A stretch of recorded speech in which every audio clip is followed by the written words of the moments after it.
Amigo Jesus, mais uma vez nos colocamos em prece diante de Ti, agradecendo por tudo que temos recebido na nossa jornada nessa existência terrestre.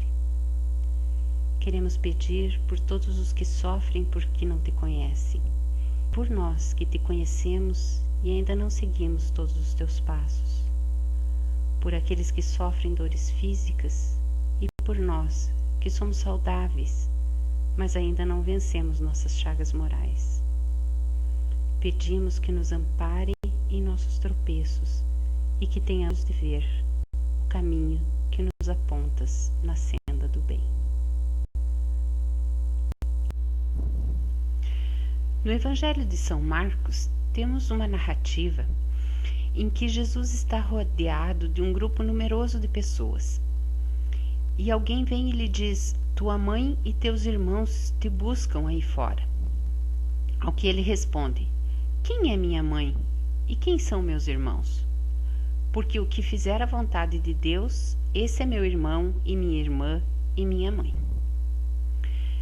Vamos partir dessa passagem de Jesus para efetuarmos as reflexões dessa noite sobre fraternidade, sobre o nosso relacionamento com o próximo e a humanidade, a partir da célula familiar, que é a nossa principal escola de vida e relacionamentos. Quem é meu irmão? Ao fazer essa pergunta, e é preciso que a gente deixe bem claro isso, Jesus tinha um propósito pedagógico, como era hábito em todas as suas pregações, que vinham sempre acompanhadas de atitudes exemplificando suas palavras. Assim, ao perguntar quem são meus irmãos e quem é minha mãe, Jesus não menosprezava os laços consanguíneos da família corpórea, mas sim exaltava os laços de fraternidade entre ele e aqueles que eram sua família espiritual. Sem desfazer dos laços de sangue, Jesus vinha nos mostrar com essa pergunta que estamos todos irmanados, pois somos filhos do mesmo Pai. Nós, esse mês, estamos falando de assuntos relacionados à família. Então, vamos hoje procurar entender o objetivo primordial da existência humana, que é possível através das múltiplas reencarnações. Objetivo esse que é criarmos uma família universal, onde sintamos-nos ligados uns aos outros, sejam brasileiros, haitianos, americanos, hispânicos, alemães, turcos, muçulmanos, judeus, todos irmãos, unidos pelo exemplo do Cristo, que nos conclamou a amarmos-nos uns aos outros como Ele o fez. Mas já percebemos que amarmos-nos uns aos outros não é tarefa fácil. E qual o motivo? Porque para vivermos esse amor, precisamos vencer um monstro gigante que habita dentro de nós, chamado egoísmo. O egoísmo, segundo o que nos instruem os espíritos, é o defeito do qual derivam todos os outros. Contrapondo-se a ele está a fraternidade, palavra derivada do latim fraternus, frater, irmão, aquele que vem da mesma origem. Essa virtude, sim, nos permite pouco a pouco irmos vencendo o egoísmo. A importância da fraternidade está aí, então, ser a antagonista do egoísmo. O egoísmo é o principal defeito humano, a origem de todos os outros, então compreendemos que a fraternidade é a maior virtude, pois não há como combater um grande vício senão com uma grande virtude. Para sermos fraternos, precisamos colocar em prática caridade, perdão, benevolência, compaixão, indulgência, enfim, amor. E começamos então a exercer a fraternidade no nosso lar, ainda que de forma compulsória, com a nossa família. E podemos aqui replicar a pergunta: quem são meus irmãos? No lar, com cada membro da família. Os meus manos, trato eles com fraternidade? Ou disputo com eles as atenções dos nossos pais? Fico feliz com as vitórias deles ou ressinto-me porque ao vê-los crescerem sinto-me diminuído? Compartilho com eles tudo o que possuo e sei, ou sou mesquinho como quando éramos crianças e eu escondia o último pedaço de chocolate para que eles não o comessem? Será que nós consideramos os nossos cônjuges nossos irmãos? Ou disputamos com eles em todos os níveis do relacionamento? Quem tem mais razão nas discussões, quem ganha mais, quem educa melhor os filhos, quem faz mais trabalhos domésticos, quem trabalha mais fora de casa? Consideramos nossa mãe e nosso pai nossos irmãos? Ou nos utilizamos deles enquanto dependemos deles e depois nos afastamos para seguir a nossa vida? Respeitamos sua história ou nos entediamos com suas lembranças? Dedicamo-nos a cuidar deles com afeto ou os entregamos nas mãos de profissionais da saúde quando estão idosos ou incapazes? E quanto aos que se agregam à nossa família, cunhadas, cunhados, sogro, sogra? As oportunidades de praticarmos a fraternidade começam aqui, agora, com quem está ao nosso lado. Essa expressão irmão é muito explorada, mas é pouco vivida e compreendida. E a vida vai nos apresentando situações muito especiais. Às vezes o nosso irmão de sangue não tem muito contato com a gente, está distante, já não convive mais com a família porque mora em um lugar diferente e a gente se encontra muito pouco. Porém, se ele se encontra em lugar difícil, uma dificuldade de saúde ou sofrendo alguma injustiça, a gente se desloca de onde estiver para ir ampará-lo, porque é irmão. E muitas vezes esquecemos de alguém que está próximo fisicamente, sofrendo algo pior ainda, mas a gente não faz esse movimento para ajudar porque não é da nossa família. Então, a família que resolva. Ou seja, é somente a família física que arca com as dificuldades mais impactantes. É a família física que nos dá uma amarra moral, que nos obriga, entre aspas, a cuidarmos uns dos outros. E isso não é de todo mal, é um bom começo. Essa obrigatoriedade vai nos dando o gosto, vai nos conquistando, vai nos fazendo aprender a conhecer, a amar o nosso irmão, a sermos gratos a ele quando ele nos ajuda, a nos dispormos com alegria a ampará-lo no momento de dificuldade. Mas isso tudo é só um começo. Isso precisa se estender. A biologia é um ponto de partida, muito importante. Mas depois que alcançamos um determinado nível evolutivo, não podemos mais prendermos-nos a ela. Caso contrário, esses laços biológicos acabam nos aprisionando. Vejamos que existe um lado mórbido do laço biológico, que é quando a gente só se importa com o sofrimento se ele estiver ligado a alguém da nossa família. Caso contrário, somos indiferentes a ele. É aí que os nossos laços de consanguinidade passam a ser limitantes. Nossa humanidade fica restrita aos nossos.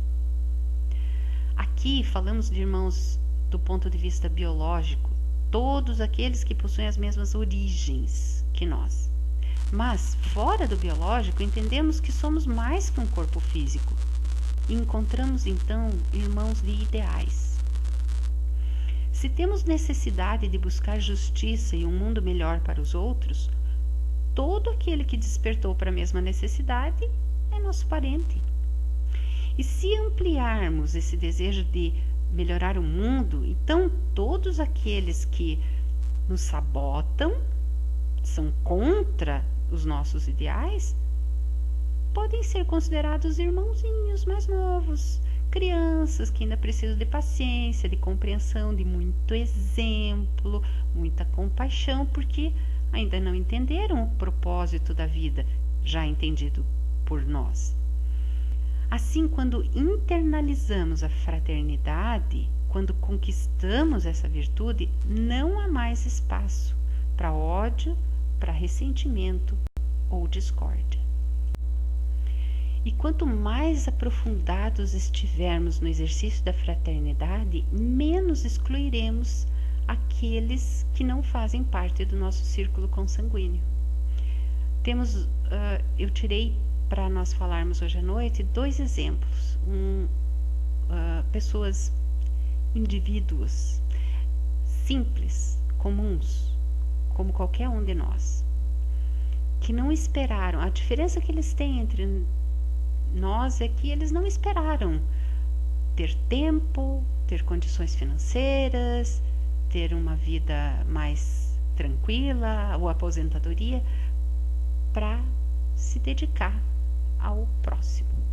Dona Zilda Arnes, ela trabalhou, é uma médica paranaense, aprofundou-se em saúde pública, pediatria e sanitarismo, e ela se dedicou a crianças pobres e diminuiu a mortalidade infantil no Brasil, a desnutrição, através de um trabalho que ela desenvolveu com metodologia própria, multiplicando conhecimento e solidariedade entre as famílias mais pobres. Então ela treinava as pessoas da comunidade e fazia com que essas pessoas treinassem outras pessoas. Então cada família tinha uma multiplicadora, uma pessoa que ia ensinar uma próxima pessoa. E em 25 anos, essa pastoral da criança que ela fundou acompanhou mais de 1.800.000 crianças menores de 6 anos, 1.400.000 famílias pobres em mais de 4.000 municípios brasileiros. Então ela fazia visitas domiciliares, ela fazia o dia do peso. Aqui essa foto é desse dia do peso, em que eles verificavam que a criança estava saindo da situação de desnutrição e faziam eles chamavam de comemoração da vida. Esse dia do peso era o dia da comemoração da vida. E as reuniões, então, com esses multiplicadores que ela ensinava a levar adiante o conhecimento, tornando, então, aquela comunidade numa comunidade independente e conquistadora de dignidade própria. Ela também fundou a Pastoral da Pessoa Idosa e ela veio a desencarnar no Haiti, quando o país foi atingido por um terremoto, e ela estava lá para introduzir lá a Pastoral da Criança. Uma vida todinha dedicada ao próximo. E ela tinha 6 filhos. A gente diria que quem educa 6 filhos, né, já deu a sua cota ao mundo, já ajudou o mundo a melhorar, e com certeza ajuda. Mas vai fazer mais? Com certeza. A organização Fraternidade Sem Fronteiras também é um exemplo de desprendimento, de desejo de ajudar o próximo, seja ele quem for.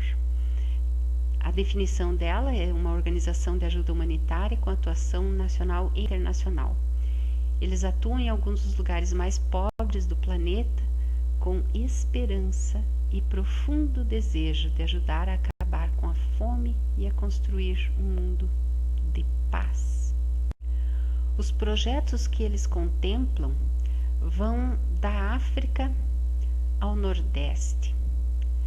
Auxiliam a brasileiros e a refugiados venezuelanos. Trabalham com crianças, com adolescentes, trabalham no combate à desnutrição e na propagação da educação, do bem-estar, da identidade, da independência e da dignidade humana. Wagner Moura, esse rapaz aqui, que se encontra logo à direita do vídeo, ele diz que o objetivo do Fraternidade Sem Fronteiras é o de sacudir o mundo com a ideia de que milhões de pessoas, cada uma ajudando um pouquinho, pode acabar com a fome e promover a vida de famílias que vivem na extrema miséria. E ele deseja contagiar as pessoas, porque o bem só precisa agir. E essa é a mensagem essencial do Fraternidade Sem Fronteiras. E a história dele é bem peculiar. Ele é espírita da cidade de Campo Grande, no Mato Grosso do Sul, e sempre ele trabalhou lá na ajuda às comunidades carentes, mas ele tinha dentro de si uma certeza que ele precisava ir para a África. E as pessoas diziam, mas você pode ajudar aqui. Ele falava, sim, mas eu ajudo aqui, só que aqui ou lá, todo mundo irmão, e eu tenho dentro de mim que eu preciso de conhecer a África. Ele junta dinheiro, ele não tinha dinheiro para isso, ele economiza durante alguns anos, e quando ele tem o dinheiro para passagem aérea e para ficar alguns dias fora do país, ele vai para Moçambique, porque ele pensa, bom, vou para um lugar onde tem uma língua igual a nossa. E aí, lá ele acaba pesquisando, então, uma comunidade carente onde havia uma mortalidade alta por AIDS, e os pais, então, desencarnavam e as crianças ficavam abandonadas em casebres e sem comida e enfim, sem um adulto para cuidar delas. Então ele percebeu qual era a necessidade, volta para o Brasil, e aí ele faz campanhas, enfim, várias campanhas comunitárias e contando com a ajuda das pessoas para o fim de ir lá e construir como se fosse uma creche. E arrebanha, então, pessoas simpáticas à causa e moradores de Moçambique que podiam ajudar, professoras que dedicavam o seu tempo a ajudar a causa. E assim começou, então, a Fraternidade Sem Fronteiras, e vocês viram há pouco quantas outras frentes de trabalho eles têm hoje em dia. A Fraternidade Sem Fronteiras, se vocês procurarem na internet, tem como que a gente pode ajudar, e eles abrem para as caravanas. Qualquer pessoa que seja um padrinho do Fraternidade Sem Fronteiras pode viajar com eles a alguns desses lugares, ou no Brasil ou na África, e conhecer o projeto e se dedicar durante 1 ou 2 semanas do ano, quando eles fazem as caravanas para lá, dedicar-se a oferecer um pouco do seu serviço humanitário para essas causas. Wagner Moura não tinha as condições financeiras, não tinha ajuda de ninguém, ele tinha um desejo interno de fazer o bem, um sentimento que nós precisamos desenvolver em nós, da verdadeira fraternidade universal. E ele foi e fez, e está fazendo. E a gente pode ajudar da nossa parte. Então, fica o convite para aqueles que se interessarem de buscar na internet e tornarem-se padrinhos também dessa grande causa. Ah, mas como fazer isso se somos tão egoístas? Diz-nos Emmanuel, o egoísmo é o alvo para o qual todos os verdadeiros crentes devem apontar suas armas, dirigir suas forças, sua coragem. Emmanuel nos fala sobre a necessidade de termos coragem para combater o egoísmo, porque a luta para vencermos a nós mesmos é muito mais árdua do que qualquer outra batalha.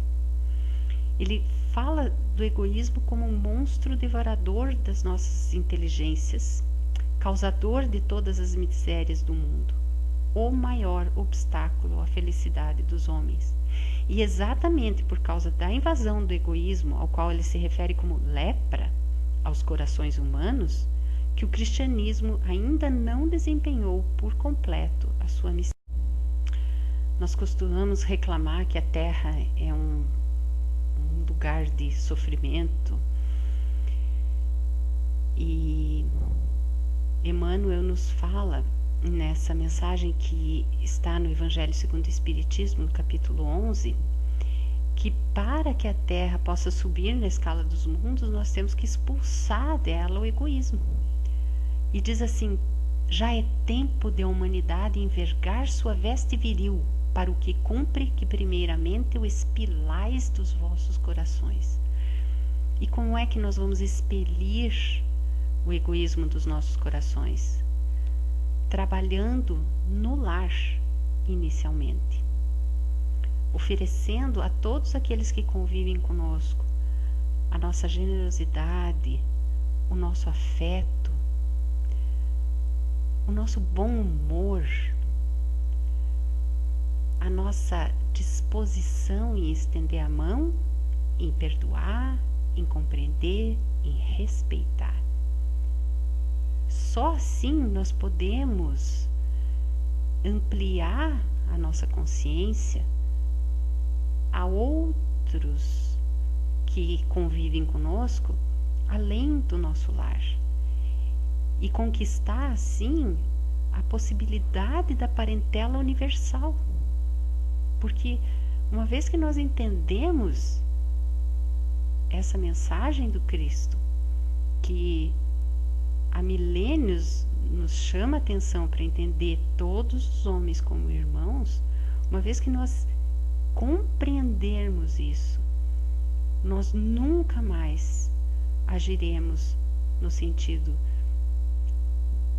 de repelir ou de afastar aquele que aparentemente é diferente de nós, porque nós sabemos que as nossas origens são as mesmas.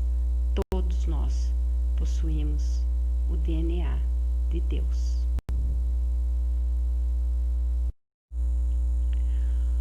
O poeta Miguel Torga, um poeta português, no seu livro Cântico do Homem, publicou um poema chamado Fraternidade. Nesse poema, ele coloca que as dores dele não são particulares, são as dores da comunidade, e se compara a um rio doce que penetra no mar. E ali, deixando de lado a possibilidade de continuar doce, límpido, cristalino, ele entra naquele mar salgado e se salga também, e ali começam as suas angústias. Mas ele, como poeta, não poderia admitir viver longe do mundo, longe do ruído, como ele coloca. E eu achei muito delicado isso, e muito apropriado para nós pensarmos que nós, quando nos tornamos fraternos, somos como esse rio doce que penetra o mar.